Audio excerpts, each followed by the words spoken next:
Bismillahirrahmanirrahim. Assalamualaikum warahmatullahi taala wabarakatuh. Alhamdulillahi rabbil alamin. Wassalatu wassalamu ala asyrafil anbiya'i wal mursalin wa ala alihi wa sahbihi ajma'in. Allahumma rabbi shrah li sadri wa yassir li amri wahlul 'uqdatam min lisani yafqahu qawli. Subhanaka la ilma lana illa ma 'allamtana innaka antal alimul hakim. Wala hawla wala quwwata illa billahil aliyyil azim. Rabbi yassir wa la tu'assir, Rabbi tammim bil khair wa ba'd. Alhamdulillah, sambung bacaan kita muka surat 311. Ada sikit lagi mengenai kesimpulan qada dan qadar. Nombor 29. Bismillahirrahmanirrahim. Semua takdir Allah yang tertulis dalam Lauh Mahfuz boleh dihapuskannya jika Allah menghendakinya,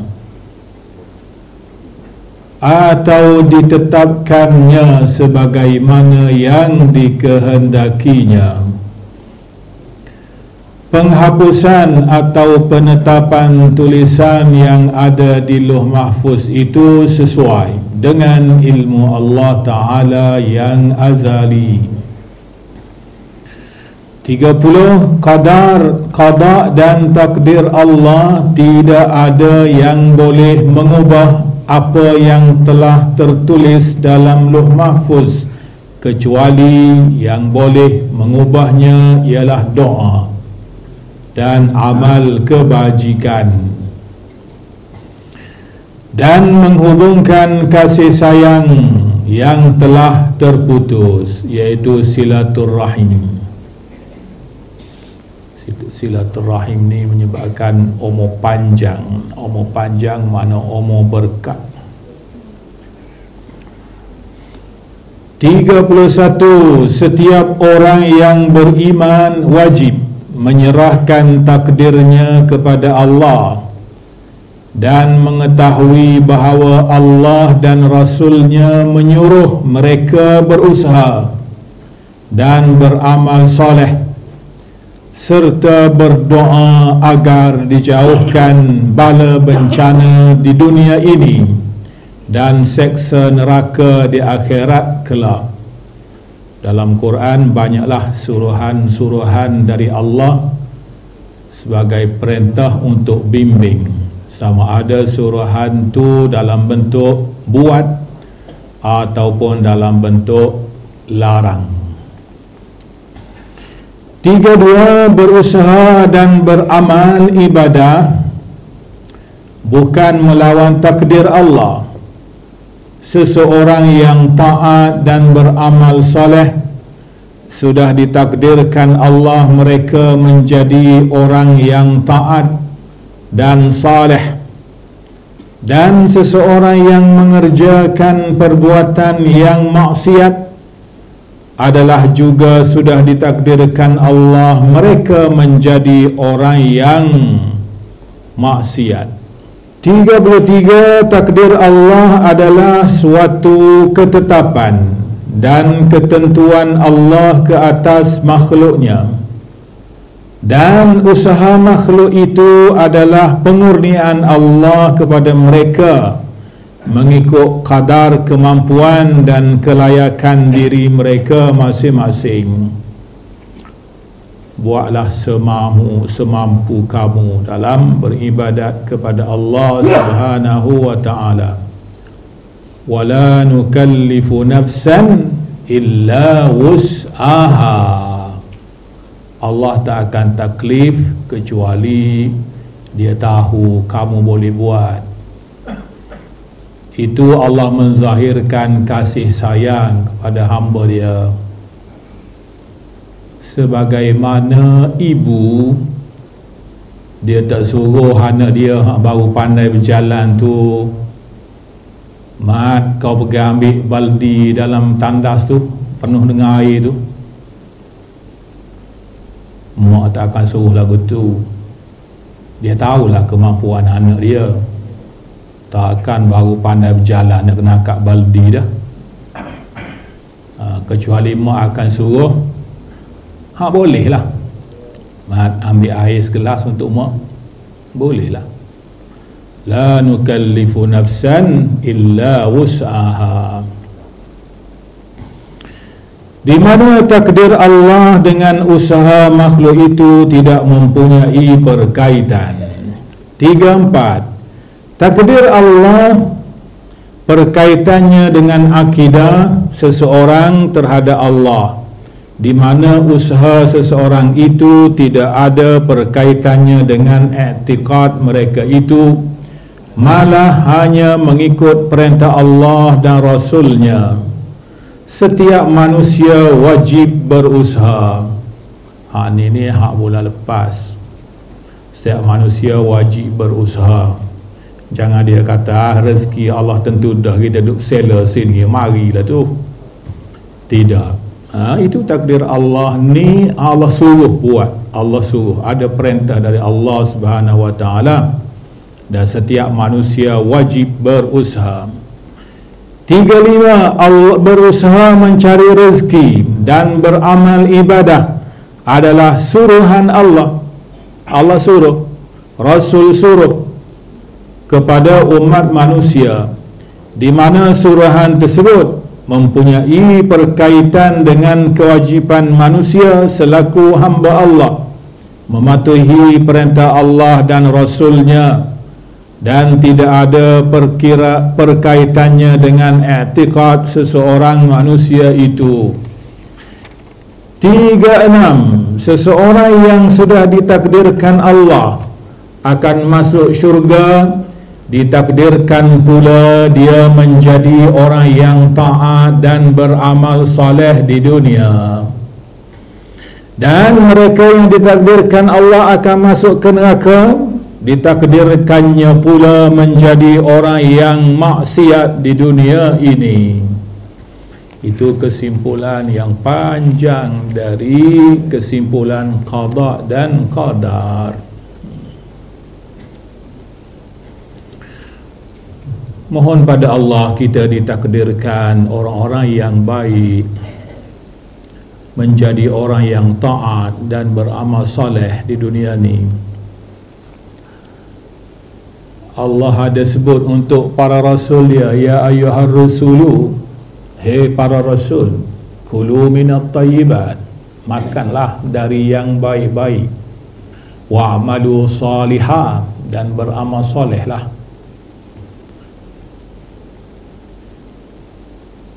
Inni bima ta'amaluna alim, sesungguhnya aku terhadap apa yang kamu buat, aku tahu belaka. Buat amal soleh. Makan halal ada kaitan dengan amal soleh. Makanan yang baik-baik membantu kita beramal soleh.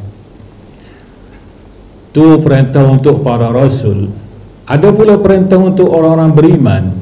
Ya ayyuhalladzina amanu kulu min tayyibati ma razaqnakum washkuru lillah. Wahai orang-orang beriman, makanlah yang baik-baik dari apa yang kami rezekikan kepada kamu dan bersyukurlah kepada Allah Ta'ala. Semua itu perintah Allah.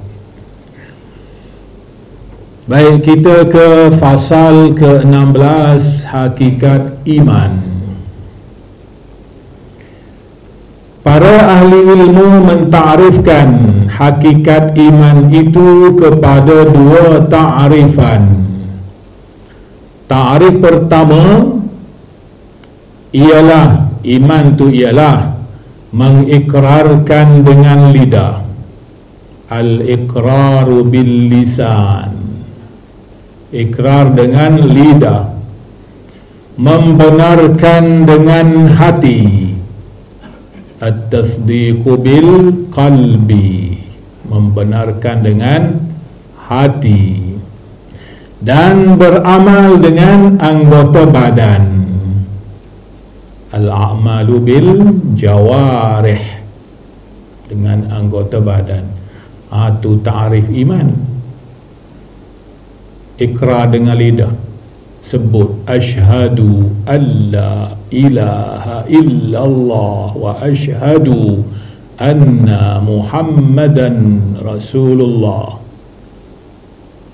Sebut biar bunyi depan Dr. Zakir Naik itu kalau nak jadi Muslim. Siapa nak jadi Muslim malam ni, sila ke depan, mikrofon ada tu. Okey, follow saya nak ucap. Mula-mula dalam bahasa Arab, asyhadu, dia pun asyhadu. Lepas tu baru ikut dengan terjemahan. Itu dia panggil al-iqrar bil lisan,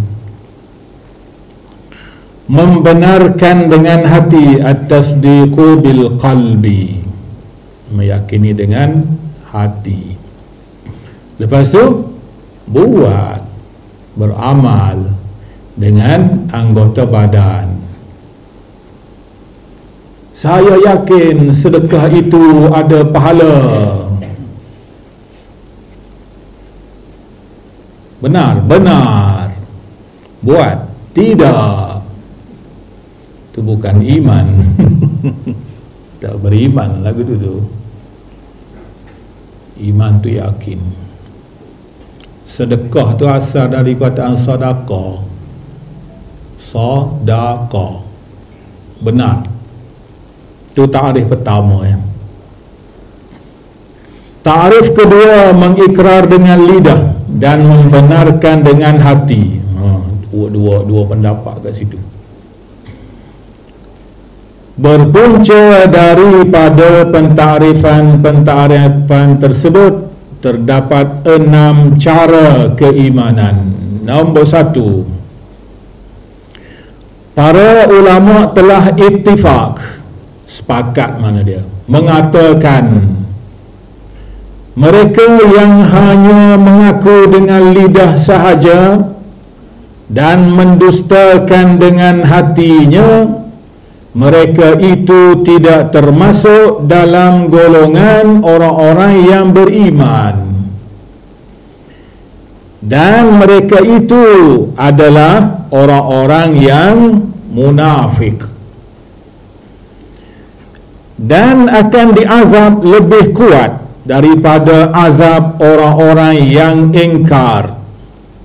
Orang munafik azab dia berat, nak banding dengan azab orang kafir, lagi berat dia. Dan mereka itu akan dimasukkan ke dalam neraka yang paling bawah. Syarah An-Nawawi Sahih Muslim. Mereka yang hanya mengaku dengan lidah sahaja, tapi hatinya dak. Depan Nabi, amanna billah,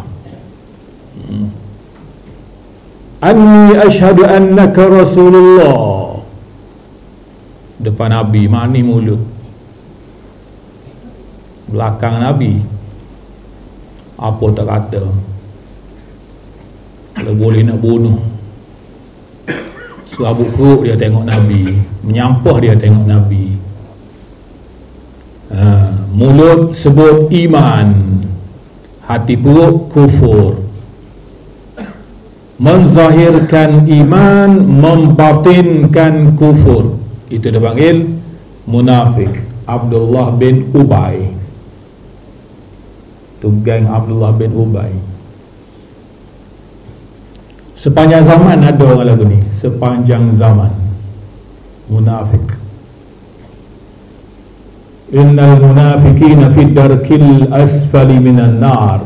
Sesungguhnya orang-orang munafik, munafik akidah ni lah, munafik akidah. Bukan munafik idza haddasa kadzaba wa idza tumina khana, bukan tu. Munafik dari sudut akidah. Depan Nabi mulut manis, depan belakang kufur dengan Nabi. Contoh dia Abdullah bin Ubay. Innal munafiqina fid darki. Darki itu lawan dia darji.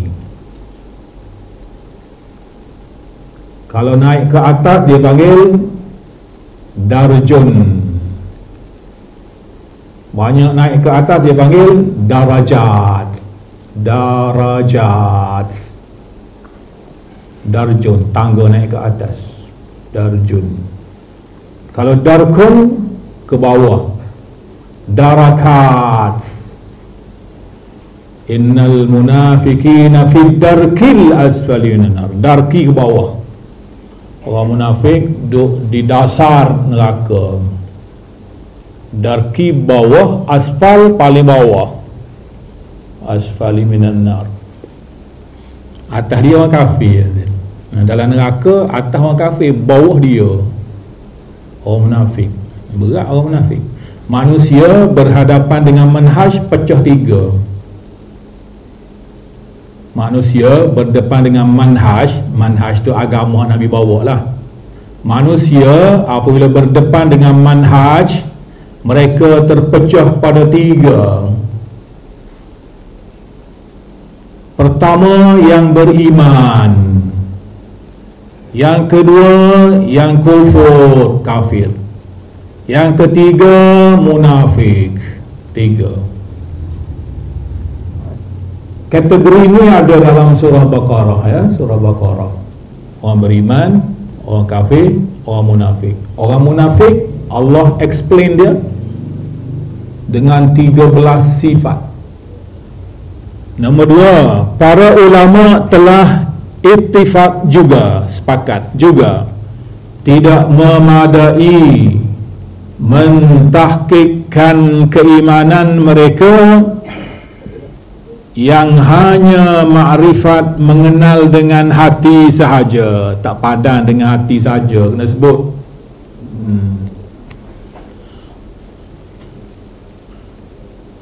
Malah mengenal dengan hati itu mestilah beserta ikrar, kena sebut dengan lidah baru jadi.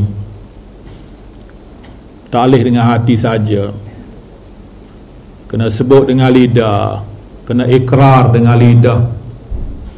Kerana Fir'aun dan kaumnya adalah mengenal dengan hatinya kebenaran Nabi Musa dan Nabi Harun alaihissalam, tetapi mereka itu masih tetap tidak percaya kepada kedua-dua Nabi tersebut.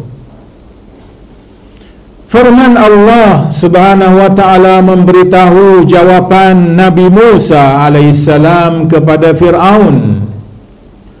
Ketika Nabi Musa datang kepada Fir'aun dan kaumnya menunjukkan mukjizatnya, lalu Fir'aun berkata kepada Nabi Musa alaihissalam, sesungguhnya engkau wahai Musa seorang yang terkena sihir, orang yang tidak siuman kau Musa. Qala laqad alimta ma anzala haula'i illa rabbus samawati wal ardi basair wa inni la'adhunnuka ya Fir'aunu masbura. Sebenarnya engkau hai Fir'aun telah pun mengetahui tiadalah yang menurunkan mukjizat ini melainkan Tuhan yang mencipta dan mentadbirkan langit dan bumi. Fir'aun tahu tu. Fir'aun tahu yang bagi mukjizat tu tak ada orang lain, Allah Ta'ala yang bagi. Allah mana, Tuhan mana tu hak buat langit bumi. Sebagai bukti yang menerangkan kebenaran, Dan sebenarnya aku fikir engkau hai Fir'aun akan binasa. Segala mukjizat yang ada Nabi Musa tu sebenarnya Fir'aun percaya itu dari Allah. Tapi tak nak ikrar, tak nak ikrar. Percaya dari Allah, tak nak ikrar. Mukjizat Nabi Musa dia sebut dalam Quran sultanim mubin. Mukjizat yang nyata. Sultanim mubin, mukjizat yang nyata. Kenapa mukjizat nyata? Apa mukjizat nyata tu? Tongkat al-asa, tongkat. Kenapa tongkat disebut sebagai sultanim mubin, mukjizat yang nyata, yang hebat? Sebab tongkat tu boleh berubah dalam beberapa keadaan kegunaannya. Nombor satu, boleh tukar jadi ular. Nak tengok tongkat tukar jadi ular, tengok surah Taha, ya? Surah Taha ayat 17. Wa ma tilka biyaminika ya Musa. Musa, sebelah tangan kanan kau tu apa? Tongkat, wahai Tuhan. Atawakkau alaiha, saya buat tongkat lah. Wa ahusyu biha ala ghanami, lepas tu saya guna buat pokok daun untuk kambing-kambing saya makan pucuk daun, nak gugur. Waliya fiha ma'arib ukhra, lepas tu ada lagi lah untuk tujuan lain. Qala alqiha ya Musa. Musa, cuba campak tongkat tengok jadi apa? Fa'alqaha, Nabi Musa pun lempar, campak. Fa idza hiya hayyatun tas'a, tiba-tiba tongkat tukar jadi ular yang bergerak. Tas'a, itu tongkat jadi ular. Surah Taha, itulah kali pertama Musa tahu bahawa tongkat dia boleh jadi ular rupanya.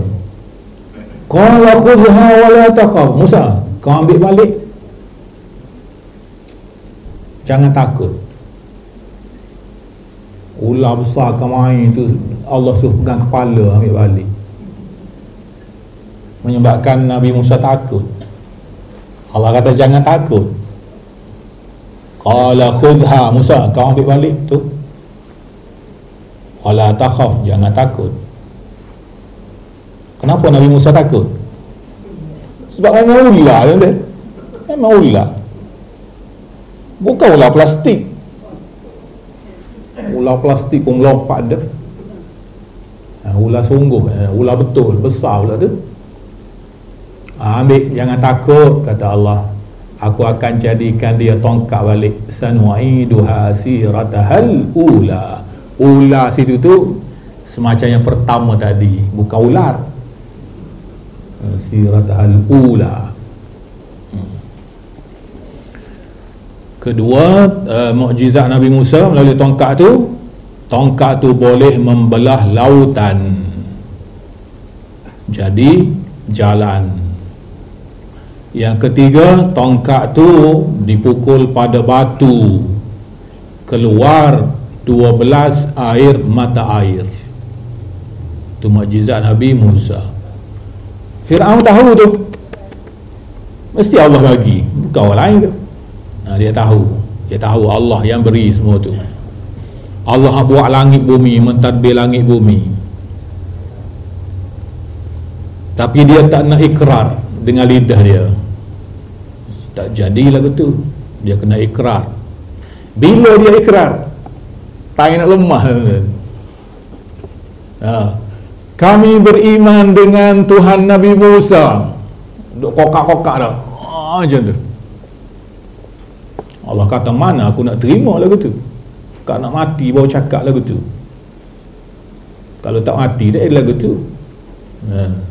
Allah tak terima lagu tu. Tu bukan ikrar rela, tu terpaksa. Dan firman Allah Azza wa Jalla, wajahadu biha, wastaiqanatha anfusuhum zulman wa ulwa fanzur kaifa kana akibatul mufsidin. Kalau nak tengok tongkat jadi ular, lepas tu bertembur dengan tukang sihir, tengok surah Syu'ara ya. Surah Syu'ara 35 sampai 37.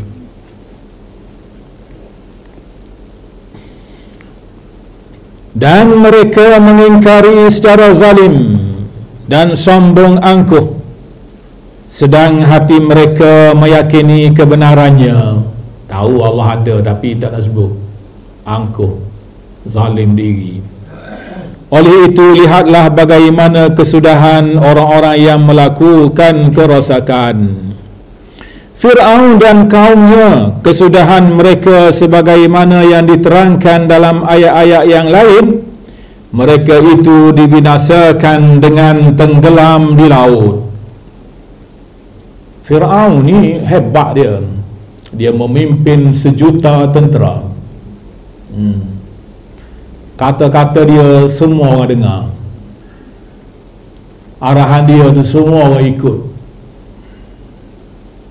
Gerung bila tengok Fir'aun.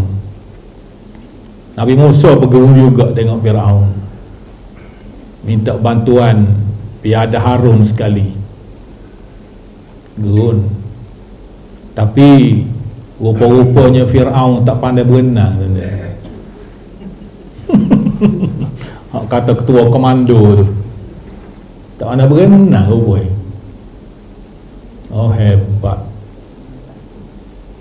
Mati lemah gitu. Anak saya pandai berenang. Anak saya 6 orang semua pandai berenang. Kebetulan rumah ada kolam kan. Pergi. Lagi tak pandai pergi berenang sebab ayahmu tak pandai berenang. Mana boleh ayah tak pandai, anak pun tak pandai. Alih lah betul kan. Kalau ayah tak pandai, anak kena pandai lah. Biar berenang. Alhamdulillah pandai berenang belaka. Fir'aun hebat, kontrol tentera 1,000,000 orang, tak pandai berenang, mati lemas dia. Sombong. Tenggelam di laut sebagai balasan di dunia, dan mereka disediakan azab seksa di neraka di akhirat kelak disebabkan kekufuran mereka. Itu Fir'aun. Bukni dalil nak mengatakan bahawa iman tu tak cukup duduk kat hati saja, kena takrir bil lisan, kena sebut dengan lidah. Ada ke di hati saja? Ada Fir'aun. Tu dua ayat tu lepas tu dia masuk perenggan seterusnya. Dan ahli kitab, orang Yahudi, dan ahli kitab adalah juga makrifat, kenal Nabi Muhammad sallallahu alaihi wasallam. Ahli kitab kenal Nabi Muhammad sallallahu alaihi wasallam, dan mereka tidak beriman dengan firman Allah Taala, alladzina atainahumul kitaba ya'rifunahu kama ya'rifuna abna'ahum alladzina khasiru anfusahum fahum la yu'minun. Orang-orang Yahudi dan Nasara yang telah kami berikan kitab kepada mereka, mereka mengenalinya, kenal Nabi Muhammad tu, sebab ada sebut dalam kitab Taurat tu. Kenal. Ni Yahudi Madinah ya, Yahudi di Madinah. Mereka ramai di Madinah zaman Nabi tu. Mereka mengenali Nabi Muhammad, sejak kecil lagi kenal siapa tu Muhammad tu. Sebagaimana mereka mengenali anak-anak mereka, bahkan lebih lagi. Kalau tanya siapa Muhammad tu, dia boleh explain lebih daripada explain anak dia. nak kata kena sungguh ya, tapi tak nak beriman. Nak banding anak dia tu, dia lebih kenal Nabi Muhammad lagi, boleh sebut satu-satu. Tanya anak dia hak sulung lahir tahun berapa, birthday dia, tak ingat. Anak nombor 3 tak ingat juga. Lepas tu ingat nombor berapa, tarikh saya ingatlah. Kalau tanya Nabi Muhammad, dia bila lahir, dia boleh cakap. Siapa tu dia, boleh cakap, boleh cakap. Setara tu. Tapi bila Nabi Muhammad jadi Rasul, tak nak beriman dia. Itu orang Yahudi. Orang-orang Yahudi dan Nasara yang telah kami berikan kitab kepada mereka, mereka mengenali Nabi Muhammad sebagaimana mereka mengenali anak-anak mereka. Orang-orang yang merugikan diri sendiri dengan mensia-siakan pengurniaan Allah. Tu kurnia besar tu mari Rasul tu, kurnia yang besar, tapi sia-siakan kurniaan tu. Sebaiklah kita tak mensia-siakan kurniaan kehadiran baginda sallallahu alaihi wasallam. Kita beriman dengan Allah dan Rasulnya, kita tidak mensia-siakan. Mereka mensia-siakan pengurniaan Allah yang besar tu, kehadiran Rasul tu. Maka mereka dengan sebab yang tersebut tidak beriman, tak nak beriman. Orang-orang Yahudi dan Nasara mengenal Nabi Muhammad SAW dengan gelaran dan sifat-sifatnya yang tersebut di dalam kitab-kitab suci mereka, yaitu kitab Taurat dan Injil. Sebagaimana mereka mengenali anak-anak mereka sendiri, tetapi mereka itu tidak beriman juga dengan Nabi Muhammad SAW. Fir'aun pula gitu, orang Yahudi pula gitu juga. Percaya Nabi Muhammad tu bagus, Rasul, tapi tak nak ikut, tak nak beriman. Kenapa? Sombong, zalim diri. Sampai dipanggil Al-Amin. Al-Amin, orang yang paling amanah. Orang kafir Quraisy tu kalau nak pergi luar, travel jauh, nak tinggal rumah, barang-barang hak berharga pergi hantar dekat rumah Nabi. Tolong jaga, tolong jaga ya, emas saya ni 3 congkong ni. Nak pergi mana? Nak pergi jalan sekejap, cuti. Kenapa tinggal kat Nabi? Percaya, tapi beriman tak? Pelik kan? Tinggal rumah Abu Jahal lah. Apa tinggal kat aku? Tinggal rumah Abu Jahal, balik esok habis licin. Dia tak percaya Abu Jahal, tapi follow, ikut apa Abu Jahal suruh buat laga.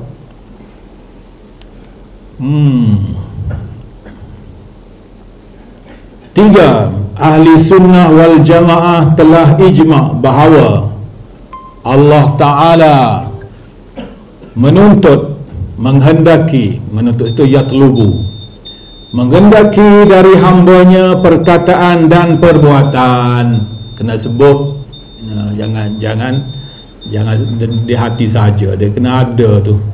Sebut mulut, sebut di mulut tu kena ada. Dan yang dimaksudkan dengan perkataan ialah perkataan hati, iaitu membenarkan dengan hati. Mulut pun ada, di hati pun ada, iaitu membenarkan dengan hati. Dan perkataan lidah, iaitu mengikrar dengan lidah. Kalau membenar dengan hati, dia panggil perkataan hati. Kalau membenar dengan lidah, dia panggil perkataan lidah. Kena ada dua-dua tu. Mulut sebut amanna dalam hati, hati pun amanna juga. Itu baru beriman. Mulut amanna, tapi dalam hati buruk kafarna. kami kufur. Dia dua-dua ni sungguh. Kalau beriman tu sungguh-sungguh, dia kata amanna. Hati dia sungguh-sungguh, amanna. Dia panggil bahasa Arab munsajimah, selari. Mulut kata beriman, hati memang beriman, selari. Tu orang beriman. Puas hati, masuk surga puas hati dia. Berjuang di jalan Allah Ta'ala, menghabiskan harta nyawa kerana membenarkan Allah Ta'ala, masuk syurga puas hati. Mulut amanah, hati amanah, perbuatan pun melambangkan amanah. Kafir pun puas hati juga. Mulut kata kita kufur, kita lawan, kita menentang. Mulut Abu Jahal, Abu Lahab tu. Hati pula betul juga. Perbuatan pula betul juga. Masuk neraka puas hati. Tak puas hatinya hak munafik tu. Muzabzabina baina zalik, la ilaha ula wa la ilaha ula. Jadi serba salah, sebelah sini tidak, sebelah sana tidak, sebelah Nabi tidak, sebelah Abu Jahal tidak, duduk tengah-tengah, play safe. Dia ingat selamat atas dunia tak selamat, lagi-lagi akhirat tak selamat. Mati kat terbuka mata, menyesal tak sudah, nak masuk syurga gitu, masuk neraka juga. Tak cukup tadi.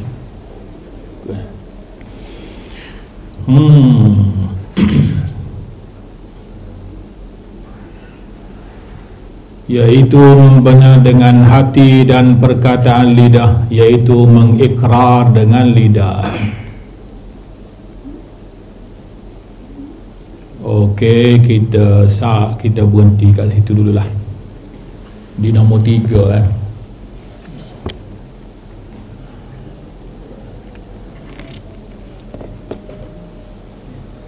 Banyak muka surat lagi. Tengok berita ringkas kan.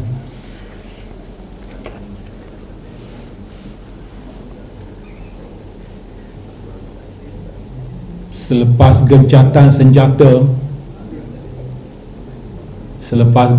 senjata, lalu pukul 5 petang, 3 hari lepas kan, pukul 5 petang, rakyat Gaza pulang ke rumah masing-masing, berderet di jalan, hitam, ramai jumlah mereka. Itulah orang-orang yang hebat, yang kental, tinggi kesabarannya, orang yang enggan meninggalkan negeri dia, tanah air dia, orang yang enggan tunduk kepada mana-mana kuasa. Mereka ini utuh imannya, tinggi kesabarannya, jumlah mereka ramai tu kat Gaza. Bukan buih tu kan, bukan buih tu, tukar tu, buih luar-luar buih lah. Sebaik gencatan senjata tu jugalah mereka mula membersihkan rumah masing-masing. Ada rumah, suka happy bertemu sanak saudara kan, kembali adik-beradik jumpa balik.